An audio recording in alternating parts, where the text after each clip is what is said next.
hubungan antara Rusia dengan Amerika Syarikat serta negara-negara sekutu dalam NATO boleh digambarkan dengan satu konsep dalam sains politik yang dipanggil dilema keselamatan, iaitu sebelah pihak merasa terancam dengan langkah keselamatan yang diambil oleh pihak musuh akan mula bertindak balas, dan kedua-dua pihak mempunyai perspektif berbeza menjadi punca kepada konflik tercetus.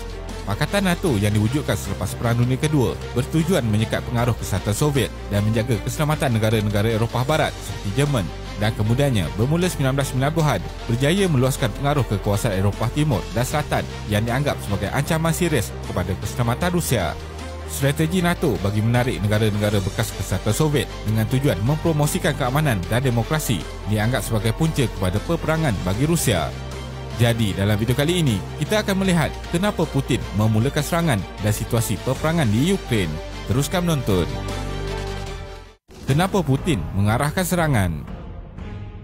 Pada 21 Februari 2022, Putin mengiktiraf dua wilayah timur Ukraine iaitu Donetsk dan Luhansk di Donbas secara formal, walaupun 1/3 kawasan tersebut dikuasai oleh kumpulan pro-Rusia sejak 8 tahun yang lepas. Ini membolehkan Rusia menghantar bantuan ketenteraan dengan banyak memasuki sepadan Ukraine. Kemudian, 24 Februari pada jam 6 pagi waktu Moskow, Putin muncul dalam televisyen Rusia selama hampir 1 jam dan mengumumkan satu operasi ketenteraan khas terhadap Ukraine berlandaskan artikel 51 bahagian 7 PBB dan persetujuan Majlis Federasi Rusia. Antara isi ucapan mengenai tujuan operasi tersebut ialah untuk melumpuhkan pasukan tentera Ukraine dan menyekat gerakan Nazi dalam Ukraine serta meminta pihak lawan untuk meletakkan senjata seterusnya berundur. Menurut Putin lagi, pemimpin politik dari Barat berterusan memberi ancaman dengan kemarahan NATO walaupun Rusia selama 30 tahun berusaha mencapai persetujuan dengan beberapa negara utama dalam NATO tentang isu keselamatan di Eropah, dan permintaan pihak Rusia hanya dipandang sinis atau dianggap sebagai ugutan. Putin juga menegaskan garisan merah perang yang disebutnya beberapa kali telah dilangkaui dan Rusia perlu mempertahankan rakyatnya yang sudah ditindas selama 8 tahun. Putin juga menyatakan operasi ketenteraan tersebut bukan untuk memulihkan keamanan dan menegaskan pihak luar yang campur tangan atas tindakan Rusia akan menerima kesan buruk yang belum pernah terjadi dalam sejarah, dan pihak Rusia bersedia dengan apa jua tindakan dari musuh. Putin menambah bahawa selepas kejatuhan kesatuan Soviet, situasi dunia berubah dan sistem perundangan yang menjadi asas hubungan antarabangsa perlu mengambil kira keseimbangan kuasa dan menghormati kesemua negara. Akan tetapi, pihak tertentu dilihat secara mudah mengambil keputusan bagi kepentingan mereka, seperti keputusan Majlis Keselamatan PBB bersetuju dengan Amerika Syarikat untuk menyerang Iraq, Libya dan Syria. Kawasan Ukraine yang menghadapi serangan hebat. 95% dari 150,000 tentera Rusia yang diletakkan di sepanjang sepadan Rusia-Ukraine telah digerakkan memasuki Ukraine, dan serangan awal pagi 24 Februari berlaku dari arah utara, selatan dan timur. Dari arah utara, gambar satelit menunjukkan konvoi tentera Rusia sepanjang 40 batu cuba memasuki ibu negara Kiev. Analisis menyatakan pihak Rusia ingin mengepung dan menawan bandar Kiev, namun pasukan tentera Ukraine bersama-sama sukarelawan masih berjaya bertahan di Kiev. Presiden Ukraine masih berada di Kiev untuk mempertahankan bandar itu walaupun mendapat tawaran dari Amerika Syarikat untuk dibawa keluar dengan selamat. Pada hari pertama, lebih 100 peluru berpandu dilancarkan Rusia menyasarkan pelbagai kawasan kepentingan strategik tentera Ukraine seperti penggalan udara dan markas tentera. Loji kuasa nuklear Chernobyl juga dirampas tentera Rusia. Pasukan tentera Rusia turut menyeberangi sepadan dan menyerang bandar kedua terbesar iaitu Kharkiv, dan bandar tersebut dihujani roket Rusia.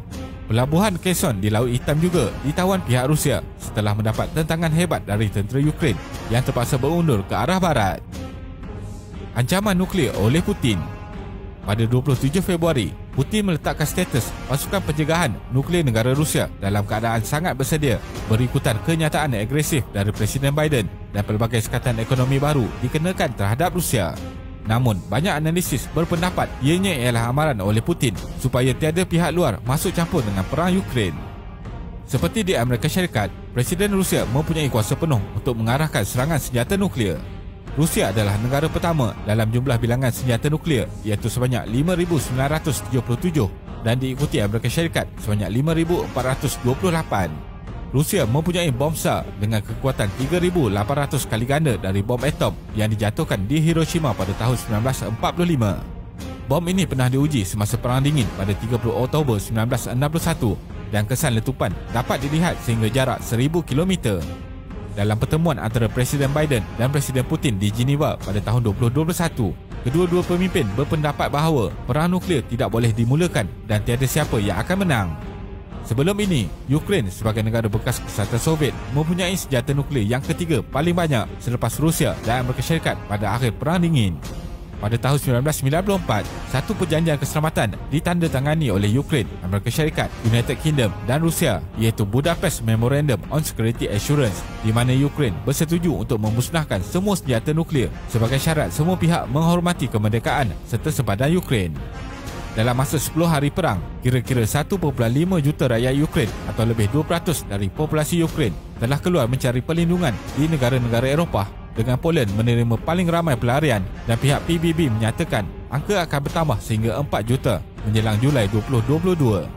Kebanyakan pelarian termasuk warga emas, wanita dan kanak-kanak terpaksa meredah perjalanan beberapa hari dalam kesejukan kerana kereta api tidak dapat menampung ratusan ribu pelarian setiap hari. Di Bandar Kiev, hampir 15,000 penduduk terpaksa bersesak dan berlindung di stesen kereta api bawah tanah. Sepanjang 12 hari, siri rundingan damai antara pihak Ukraine dan Rusia telah dijalankan di sepadan Belarus, Ukraine sebanyak 3 kali tanpa keputusan penting dapat dicapai, dan pada 7 Mac, pihak Rusia sekali lagi telah bersetuju dengan gencatan senjata bagi membolehkan penduduk awam keluar dari Bandar Kiev, Kharkiv, Mariupol dan Sami. Sekatan antarabangsa terhadap Rusia. Sekatan ekonomi dilakukan untuk menekan pihak Rusia seperti membekukan harta serta aset mewah individu penting, contohnya ahli politik dan oligarki, juga sekatan perjalanan. Secara amnya, sekatan ekonomi ini turut memberi impak negatif kepada keseluruhan rakyat Rusia ketika ini. Amerika Syarikat, Kesatuan Eropah dan United Kingdom telah menutup akses bank pusat Rusia untuk menggunakan rizab mata wang asing sebanyak 600 bilion US dolar. Nilai mata wang rubel menyusut sebanyak 30% dan rakyat Rusia yang panik telah mengeluarkan wang untuk ditukar kepada dolar atau membeli mata wang kripto.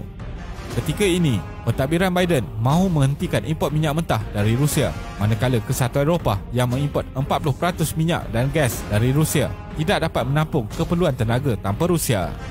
Sementara itu, saluran gas Nord Stream 2 sepanjang 1,200 km melalui Laut Baltik dari Rusia ke Jerman bernilai 8.4 bilion yang baru siap pada September 2021 tidak mendapat kelulusan akhir untuk beroperasi oleh Jerman.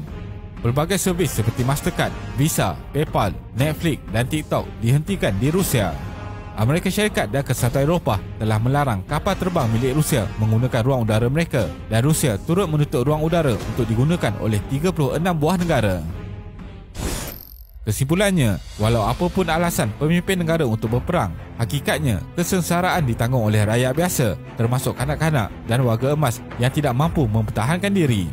Bagaimanapun, selepas konflik ini berakhir nanti, situasi keselamatan dunia akan berubah dengan beberapa negara di Eropah telah mengambil langkah drastik dalam pertahanan, seperti Jerman menambah bajet ketenteraan kepada 2% dari KDNK tahunan.